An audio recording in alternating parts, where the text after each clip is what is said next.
করতে গিয়ে নদীতে ডুবে মৃত্যু কিশোরের। ডোমকলের বঘারপুর রমনা এলাকায় শিয়ালমারি নদীতে স্নান করতে গিয়ে বন্ধুকে বাঁচাতে নেমে মৃত্যু হলো মারুফ মিয়া নামে 13 বছরের এক বালকের।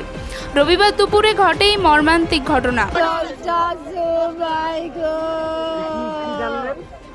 আমার অন্য ছেলেকে ধরতে যায় আমার বেটা রে মারুফ না মারকে ডাকবে পুলিশ ও স্থানীয় সূত্রে জানা গিয়েছে বঘারপুর রমনাতেই বাড়ি মারুফের।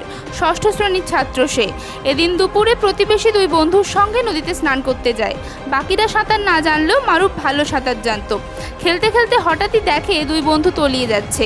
সঙ্গে সঙ্গে ঝাঁপ দেয় সে। মুহূর্তে এক বন্ধু ভেসে ওঠে। পরে স্থানীয়রা রামিজ মিয়া নামের অপর বন্ধুকেও জীবিত উদ্ধার করে, কিন্তু মারুফের খোঁজ মেলেনি। খবর পেয়ে পুলিশ ঘটনাস্থলে পৌঁছয়। প্রায় ঘন্টা দেড়েকের চেষ্টায় নদী থেকে উদ্ধার হয় তার দেহ। ঘটনায় এলাকায় শোকের ছায়া নেমে এসেছে।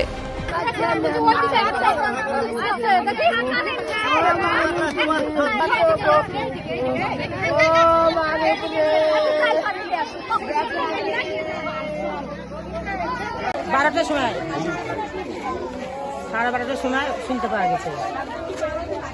12:30 পেয়েছে।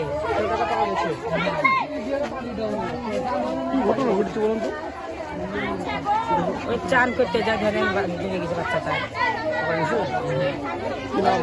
মারুফ মিয়া।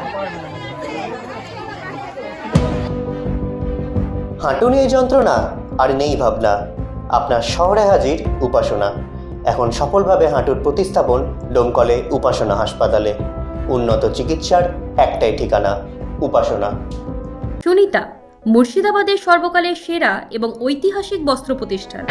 বিয়ের কেনাকাটা থেকে শীতের পোশাক, নামি ব্র্যান্ড, সেরা দাম, একটাই নাম সুনিতা।